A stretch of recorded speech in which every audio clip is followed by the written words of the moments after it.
All right, howdy. So what I would like to do is I would like to look at your lab that's coming up.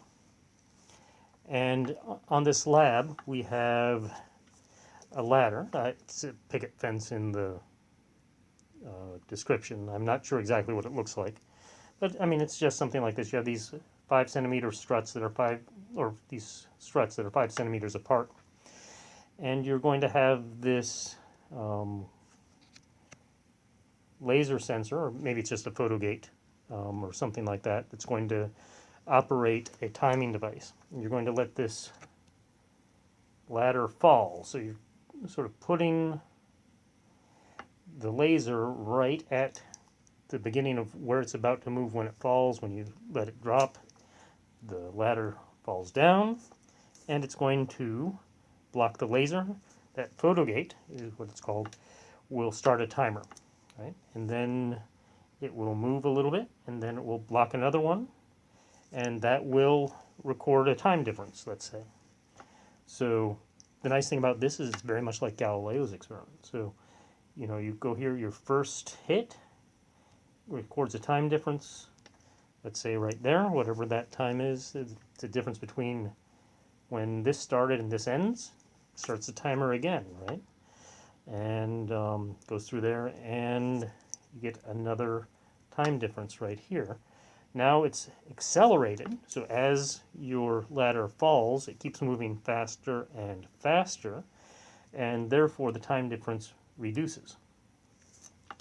Okay, and so here I'm plotting how far it's fallen, and every 2 steps here is another 5 centimeters. So this is 5 centimeters, and this is 10 centimeters. So that after the first one, it took a longer time. So there's only this little time difference here to get there for 5 centimeters, and then basically takes a third of the time to get down to the next point there. So that's the next point right there, and I put it on this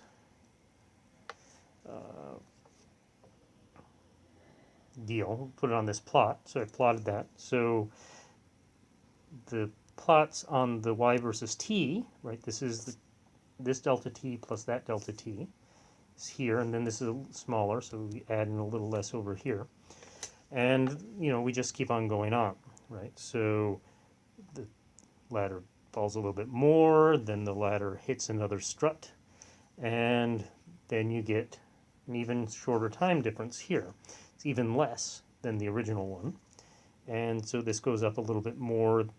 Points 2 and 3 are closer than points 1 and 2. And we just keep on doing this. Another blank, another strut. So we measure another time difference down here, and we plot another spot here.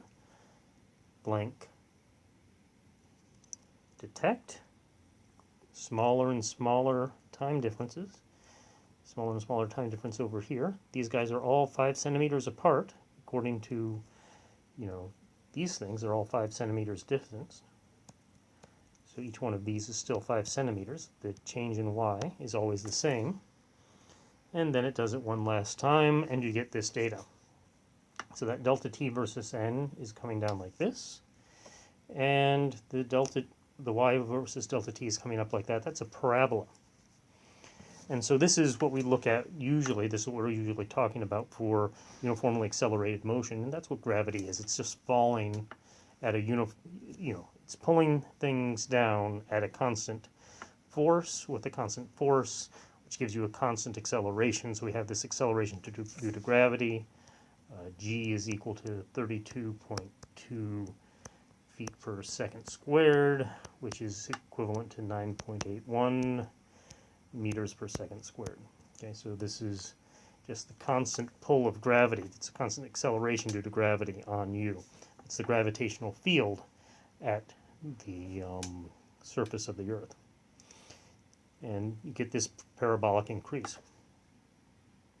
That's mostly what you're going to look at. And your computer is going to calculate G from data like this. It's going to calculate this data with the photogate, plot it like this in the computer. I don't think you have to do it. Maybe you do. I don't think you do. And then the computer is going to use this equation to get an idea about what g is. And then you're going to do statistics. One thing to look at here is why it's sort of called uniformly accelerated motion. It's because the velocity is changing uniformly. So we've got v is proportional to 1 over the time step, the delta t here. And actually it's 5 centimeters over the delta t, because we said this was a 5 centimeter distance here. Right? So we're basically saying, okay, this distance over this time is this velocity, this speed. And it just uniformly increases as the gravity, the acceleration due to gravity times the time. Okay, and so that's the velocity starting at 0, which is what you tried to do when you set this up. So you're going to take that and do a little bit of statistics on that. And so you'll have to go look at YouTube or something for the statistics. I didn't have enough time to put it in here. But this is what the computer is doing with this, is it's basically trying to fit these curves using the data that it's collecting, right? And this uniform time step of 5 centimeters. Which should be a sufficient way to think about what's going on here. Later on, we'll talk more in depth about this in class, but I wanted to give you an idea about what all this machinery is actually doing in your lab. All right, so I hope that's enough to help you out with what you need to do. You can tell me if you think this is too short, too dumb, or whatever, but I think it'll hopefully this will be a help for the lab stuff. All right. Thank you very much. I will see you on Monday. Bye now.